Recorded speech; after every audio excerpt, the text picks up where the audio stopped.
નમસ્કાર. આજે આપણે જોઈએ આ વર્ષે સમગ્ર શિક્ષા દ્વારા આપવામાં આવેલ બાલવાટિકા ધોરણ 1 અને ધોરણ 2 માટે HPC કાર્ડ એટલે કે સર્વગ્રાહી પ્રગતિ કાર્ડ, જેને અંગ્રેજીમાં કહેવાય છે હોલિસ્ટિક પ્રોગ્રેસ કાર્ડ. આ કાર્ડ આપણે કેવી રીતે ભરવું, તે ભરવામાં આપણે કઈ કઈ વસ્તુનું ધ્યાન રાખવું, કઈ રીતે મૂલ્યાંકન કરવું, તેના વિશેની સમગ્ર માહિતી આજે આપણે મેળવીશું. સૌથી પહેલાં જોઈએ તો હોલિસ્ટિક પ્રોગ્રેસ કાર્ડ એટલે કે HPC સર્વગ્રાહી પ્રગતિ કાર્ડ એ શું છે? તો એ NEP 2020ના પેરા 4.35ના સંદર્ભે પ્રગતિનો 360 ડિગ્રી મૂલ્યાંકન છે. તેમાં શિક્ષકના મૂલ્યાંકનની સાથે સાથે સ્વમૂલ્યાંકન, સહાધ્યાયી મૂલ્યાંકન અને વાલીના મૂલ્યાંકનનો પણ સમાવેશ કરવામાં આવેલ છે. Project, quiz, role play, group work, જૂથ કાર્ય, પોર્ટફોલિયો વગેરેનો બાળકની પ્રગતિને જાણવા માટે ઉપયોગ કરવામાં આવે છે. ને HPC એ ઘર અને શાળા વચ્ચે એક મહત્વપૂર્ણ કડી બનશે. પ્રોગ્રેસ કાર્ડ શિક્ષકો અને માતા પિતા વાલીને વર્ગખંડ અને વર્ગખંડની બહાર દરેક વિદ્યાર્થી કેવી રીતે આગળ વધારવો અને મૂલ્યાંકન માહિતી પણ પ્રદાન કરશે. HPC એ પાયાની સાક્ષરતા અને સંખ્યા જ્ઞાન માટે દરેક બાળકની શિક્ષણની સ્થિતિનું માપન કરે છે. આ HPC કાર્ડમાં અધ્યેતાઓ દ્વારા થતું સ્વમૂલ્યાંકન, સહાધ્યાયી મૂલ્યાંકન અને શિક્ષકના મૂલ્યાંકન જેટલું જ મહત્વપૂર્ણ રહેશે. ને આ મૂલ્યાંકનમાં માતા પિતા અને વાલીના પ્રતિભાવોનો પણ સમાવેશ થાય છે. આ આપણે જોયું HPC કાર્ડ એ શું છે. હવે જોઈએ HPC કાર્ડ કેવી રીતે ભરવું.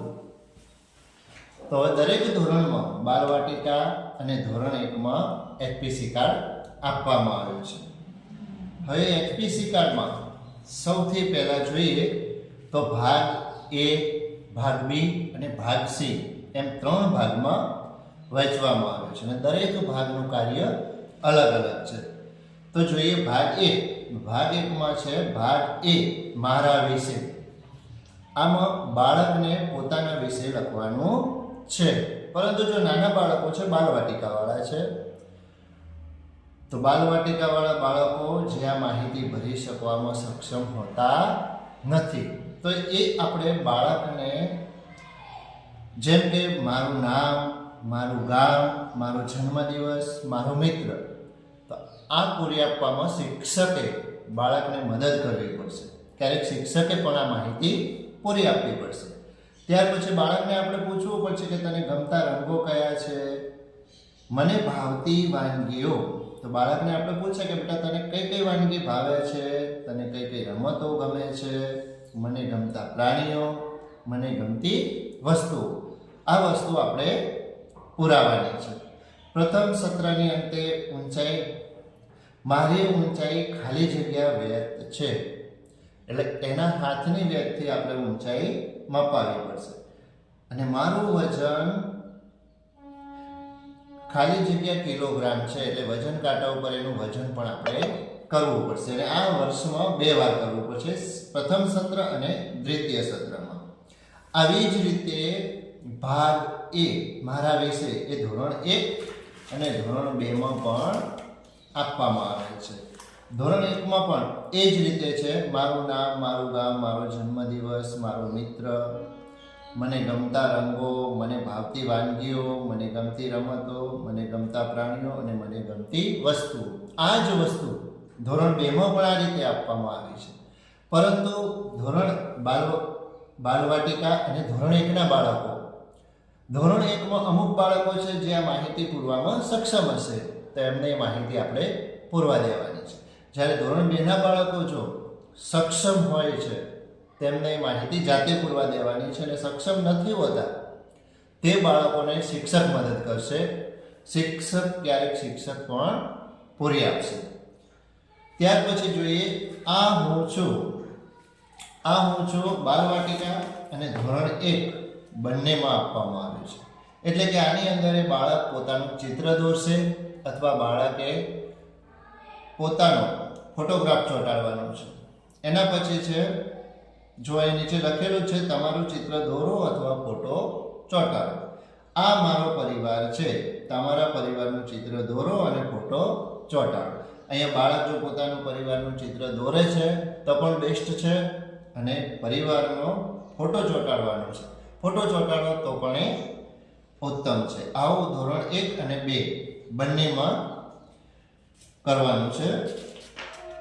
ત્યાર પછી ભાગ બી શરૂ થાય છે. એટલે કે ભાગ એ બાળકના પોતાના વિશે છે. હવે ભાગ બી એ મૂલ્યાંકન છે, જ્યાં શારીરિક વિકાસ, સામાજિક ભાવાત્મક અને નૈતિક વિકાસ, સામાજિક ભાવાત્મક અને નૈતિક વિકાસનું છે, અને જ્ઞાનાત્મક વિકાસ, ભાષા અને સાક્ષરતાનો વિકાસ, કલાત્મક અને સાંસ્કૃતિક વિકાસ, અધ્યયનની સકારાત્મક આદતો. આ આપણે ક્ષમતા આધારિત આપણે બાળકનું મૂલ્યાંકન કરવાનું છે સત્ર 1 અને સત્ર 2માં. આ મૂલ્યાંકન કરવામાં આપણે પ્રગતિપત્રક ધોરણ 1 અને 2માં આપવામાં આવ્યું છે તેનો પણ આપણે ઉપયોગ કરી શકીએ છીએ. જેમ કે C1.1 પૌષ્ટિક આહાર પ્રત્યે રુચિ અને સમજણ દર્શાવે છે અને ખોરાકનો બગાડ કરતા નથી. પરંતુ આની અંદર આપણે પ્રગતિકાળની જેમ ABC કરવાનું નથી હોતું. આમાં જો મૂલ્યાંકન કઈ રીતે કરવું એની માહિતી આપણને છેલ્લા પેજે આપવામાં આવેલી છે કે ભાગ બી ક્ષમતા આધારિત મૂલ્યાંકનના માપદંડો. જો બાળકને વિદ્યાર્થીને ક્ષમતા અને તેના આધારિત નિષ્પત્તિ સિદ્ધ કરવા માટે શિક્ષક તેમજ સહાધ્યાયની વધુ જરૂર પડે છે અને મદદની વધુ જરૂર પડે છે તો જણવું કરવાનું છે. જો વિદ્યાર્થી પોતાની ક્ષમતા સિદ્ધ કરવા માટે, અધ્યયન નિષ્પત્તિ સિદ્ધ કરવા માટે શિક્ષક અથવા સહાધ્યાયની મદદની થોડી જરૂર પડે છે તો ડુંગર કરવાનો છે, અને વિદ્યાર્થી જાતે જ તેના આધારિત નિષ્પત્તિ સિદ્ધ કરે છે તો સ્ટાર બનાવવાનું છે. દાખલા તરીકે આપણે જોઈએ કે C1.1 પૌષ્ટિક ખોરાક પ્રત્યે રુચિ અને સમજણ દર્શાવે છે અને ખોરાકનો બગાડ કરતા નથી. તો જો બાળક ખોરાક પ્રત્યેની રુચિની સમજણ દર્શાવે છે અને પોતાની જાતે બગાડ કરવો નથી એવું જો જાણતું હોય તો એના માટે આપણે સ્ટાર કરવાનું છે. આપણે એ બાળક માટે સ્ટાર કરીશું.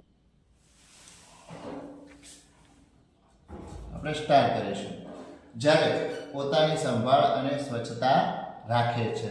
જો બાળક પોતે સંભાળ અને સ્વચ્છતા રાખતો હોય તો સ્ટાર રાખવાનું, પરંતુ સ્વચ્છતા રાખવા માટે બીજાની જરૂર પડે છે તો એકદમ અતિશય વધારે જરૂર પડે છે તો આપણે ઝરણું કરશું.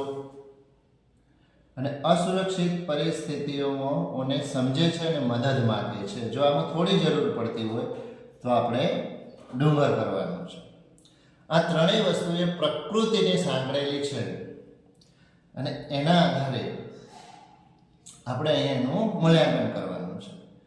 પરંતુ એવું નથી કે સત્ર 1માં જો ઝરણું હોય અને જો એના સુધારો આવે છે તો આપણે ડુંગર પણ કરી શકીએ અને સ્ટાર પણ કરી શકીએ. પરંતુ જો સત્ર 1ની અંદર ડુંગર છે અને સત્ર 2ની અંદર પણ એ ત્યાં જ છે તો તેના અંદર આપણે ડુંગર કરી શકીએ. પરંતુ જો પોતાની સંભાળ રાખે છે અને સ્વચ્છતા રાખે છે. હવે શરૂઆતમાં જરૂર પડતી હતી, બીજા સત્રમાં એને જરૂર પડતી નથી, પોતાની જાતે એ કામ કરે છે. તો એની અંદર પણ આપણે સ્ટાર મૂકી શકીએ. અને અહીંયા તો સ્ટાર છે એટલે પોતાની જાતે કામ કરે છે, તો એનો સ્ટાર પણ આપણે મૂકી શકીએ. હવે આકારો, રંગો અને તેમના શેડ વચ્ચેનો ભેદ તારવી શકે છે. જો એ તારવી શકે છે તો પ્રથમ સત્રમાં ઝરણું છે, તો બીજા સત્રમાં એ પર્વત સુધી પણ પહોંચી શકે છે. એવી જ રીતે એની એ જ અધ્યયન નિષ્પત્તિ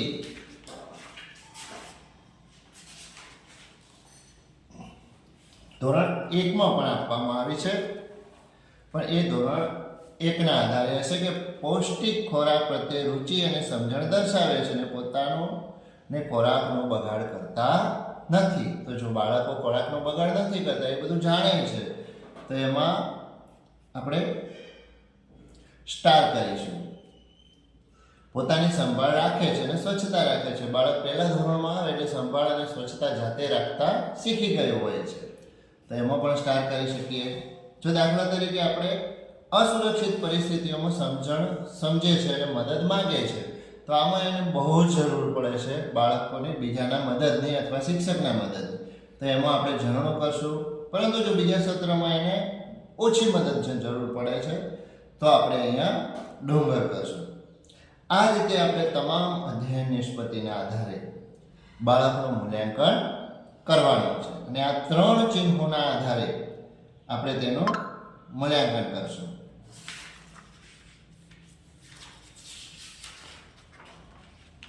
ત્યાર પછી શિક્ષક દ્વારા મૂલ્યાંકન એટલે કે ભાગ સી.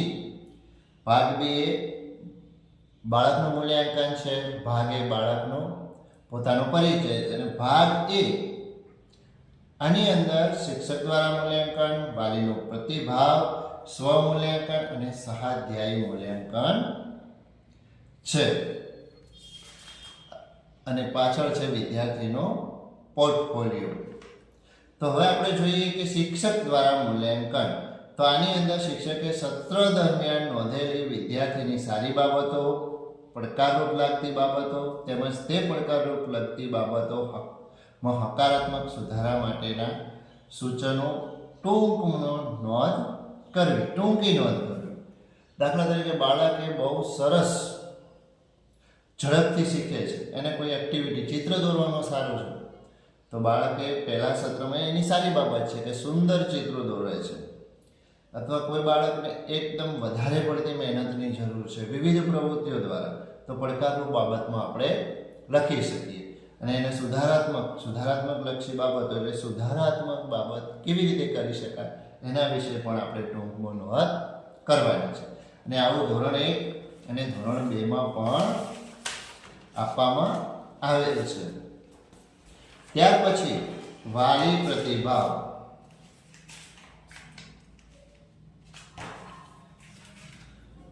વાલીનો પ્રતિભાવ. તો વાલી પ્રતિભાવમાં છે કે આપણને શું અપેક્ષાઓ હોય છે. મારા બાળકને વાલી પ્રતિભાવ આપે કે કેવી અપેક્ષા છે, મારા બાળકને સામેલ સહભાગી થવું ગમે છે. તો વાલીનો પ્રતિભાવ છે કે તમારું બાળક એ પ્રવૃત્તિ કરાવે છે, બીજા બાળકોને જૂથ કાર્ય કરાવે છે, તો એમાં સહભાગી બને છે, કોઈ રમત છે, પ્રવૃત્તિ છે, પ્રોજેક્ટ કાર્ય છે, તો એમાં એનો પ્રતિભાવ લખવાનો છે અને જાણવાનું છે આપણે. સત્ર 1 અને સત્ર 2 બંને સત્રમાં વાલીનો પ્રતિભાવ લેવાનો છે અને અહીંયા નોંધવાનો છે. મારા બાળકને સહયોગની જરૂર છે. વધુમાં હું એ પણ કહેવા માંગુ છું. આ પણ આપણે બાળક માટે વાલી શું કહેવા માંગે છે એ પણ આપણે એમને જરૂરથી પૂછવાનું છે. ત્યાર પછી સ્વમૂલ્યાંકન. હવે આ સ્વમૂલ્યાંકન એ બાળકને જાતે કરવાનું છે. જેમ આપણે ધોરણ 1 માં અને 2 માં ગુજરાતી અધ્યયન સંપુટમાં પ્રવૃત્તિઓમાં બાળક જાતે ગોળ કરે છે. આવડતું હોય તો ગોળ, ન આવડતું હોય તો કંઈ કરવાનું નથી, થોડું આવડતું હોય તો અડધું ગોળ છે, એટલે અડધું ગોળ કરે છે, થોડું ગોળ કરે છે, આખું ગોળ કરે છે, એ સ્વમૂલ્યાંકન કરે છે. એ જ રીતે આની અંદર પણ બાળકને સ્વમૂલ્યાંકન કરવાનું છે. પરંતુ જો બાલવાટિકા ધોરણ 1 ના બાળકો જેને લખતા નથી આવડતું એવા બાળકો હોય છે જેને શિક્ષકની જરૂર વધારે પડતી હોય છે. તો એ સ્વમૂલ્યાંકન કરવા માટે આપણે શિક્ષકે મદદ પણ કરવાની છે બાળકને. જો શિક્ષકે વિદ્યાર્થી તો તેમાં કઈ કઈ પ્રવૃત્તિ કરી શકાય, તો વર્ષ દરમિયાન કરવામાં આવતી પ્રવૃત્તિઓ પર સ્વચિંતન, દાખલા તરીકે માટીકામ, ચિત્રકામ, રમત રમવી, રંગકામ, કઠપુતળી બનાવવી, મોડેલ બનાવવા વગેરે વગેરે. તો એની અંદર બાળકને આપણે પૂછીએ અને આપણે લખવાનું થશે મને ગમતી શાળાકીય પ્રવૃત્તિઓ. સત્ર 1માં બાળકને કઈ કઈ પ્રવૃત્તિઓ ગમી છે. પ્રથમ સત્રનું ભણતા હોય તો સત્ર 1માં કરાવવામાં આવેલી પ્રવૃત્તિઓમાંથી બાળકને કઈ કઈ પ્રવૃત્તિ ગમી છે અને કઈ કઈ પ્રવૃત્તિમાં વધુ મજા આવી છે. મને મુશ્કેલ લાગતી શાળાકીય પ્રવૃત્તિ, આપણી શાળામાં એવી આપણે પ્રવૃત્તિઓ કરાવી છે એમાંથી બાળકને કઈ પ્રવૃત્તિ બહુ મુશ્કેલજનક લાગી, તકલીફ પડી છે અને એમાં વધારે મથામણ પડી છે, એ શીખવામાં એને ઘણી મુશ્કેલી પડી છે. અને ત્રીજું છે મારા મિત્રો સાથે કરવી ગમતી શાળાકીય પ્રવૃત્તિઓ, એટલે કે મિત્ર સાથે ભેગા મળીને પ્રવૃત્તિઓ કરે છે એવી પ્રવૃત્તિઓની નોંધ કરવાની છે અહીંયા. એવી જ રીતે બીજા સત્રમાં પણ એ પ્રવૃત્તિઓની નોંધ કરવાની છે. ત્યાર પછી સહાધ્યાયી મૂલ્યાંકન. સહાધ્યાયનો પ્રતિભાવ એટલે કે એની સાથે કામ કરતા બીજા એના મિત્રોનો પ્રતિભાવ લેવાનો છે. અને અહીં ઇમોજી આપવામાં આવે છે, 3 ઇમોજી આપવામાં આવે છે. 3 ઇમોજીમાંથી કોઈ એક ઇમોજી પર ગોળ કરવાનું છે. જો બાળકને ખબર ન પડે તો આપણે એને સમજાવવાનું છે, એને મદદ પણ કરવાની છે. નાના બાળકોને વિશેષ મદદની જરૂર પડશે. કાર્ય પ્રવૃત્તિ દરમિયાન અન્યને મદદ કરે છે. તો આ ત્રણેય પ્રવૃત્તિઓમાં, ત્રણેય ઇમોજીમાં કોઈ એક ઇમોજી પર બાળક ગોળ કરશે. બીજું છે અન્ય વિદ્યાર્થી સાથે પ્રવૃત્તિ કરવાનું તેમજ રમવાનું પસંદ કરે છે, એમાં પણ એ ગોળ કરશે. ને સહાધ્યાયની જરૂર પડે ત્યારે પેન્સિલ, કલર વગેરે વસ્તુઓ આપીને મદદ કરે છે. એમાં પણ એવી જ રીતે એક સત્ર અને સત્ર 2માં પણ એ કામ કરવાનું છે. અને નીચે જે વિદ્યાર્થીનો આપણે પ્રતિભાવ લીધો છે એ વિદ્યાર્થીનું નામ પણ અહીંયા લખવાનું છે. ત્યાર પછી છે વિદ્યાર્થીનો પોર્ટફોલિયો. હવે વર્ષ દરમિયાન વિદ્યાર્થીએ કરેલ વિવિધ પ્રવૃત્તિઓ પૈકી નમૂનારૂપ પ્રવૃત્તિઓનો સંગ્રહ. વિદ્યાર્થીનો પોર્ટફોલિયો અલગથી નિભાવવાનો છે, આમાં બધું આવશે નહીં. આ એક નમૂનારૂપ છે અને આપણે દરેક બાલવાટિકા ધોરણ 1 અને 2ના શિક્ષકો વિદ્યાર્થીનો પોર્ટફોલિયો નિભાવે જ છે. તો એ પોર્ટફોલિયોના આધારે એનું મૂલ્યાંકન થશે. ત્યાર પછી સહી અને તારીખ. સત્ર 1 અને સત્ર 2 માતા પિતા અથવા વાલીની સહી, વર્ગ શિક્ષકની સહી અને આચાર્યની સહી. અહીંયા સહી અને તારીખ સાથે સહી લેવાની જરૂરી છે. તો સત્ર 1માં પણ કોઈ એક દિવસ ફાળવી અને આપણે વાલી મીટિંગ કરી શકીએ અથવા આપણા વાલીઓને બોલાવી અને એમની સાથે પ્રોગ્રેસિવ કાર્ડની ચર્ચા કરી અને અહીંયા સહી તારીખ સાથે સહી પણ કરાવવાની હોય છે. ત્યારે વર્ગ શિક્ષક સહી કરશે અને આચાર્ય શ્રી પાસે પણ સહી કરાવવાની હોય છે. એના પછી છેલ્લા પેજ ઉપર હોલિસ્ટિક પ્રોગ્રેસિવ કાર્ડ, સર્વગ્રાહી પ્રગતિ કાર્ડ એટલે કે હોલિસ્ટિક પ્રોગ્રેસ કાર્ડ HPC, સર્વગ્રાહી પ્રગતિ કાર્ડ, એના વિશે માહિતી આપવામાં આવી છે. બીમાં આપણે કઈ રીતે મૂલ્યાંકન કરવું એ પણ કરવામાં આવ્યું છે. જો ઝરણું, પર્વત અને આકાશ લાગુ પડતી નિશાની શિક્ષકે કરવાની છે.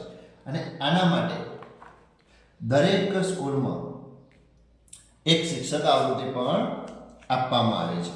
અને આ રીતે આપણે HPC કાર્ડ ખૂબ સરળ અને સુંદર રીતે આપણે ભરી શકીએ. જો આ વિડીયો સારો લાગ્યો હોય તો લાઈક કરો, શેર કરો અને આવા અન્ય વિડીયો મેળવવા માટે મારી ચેનલને સબસ્ક્રાઈબ કરો.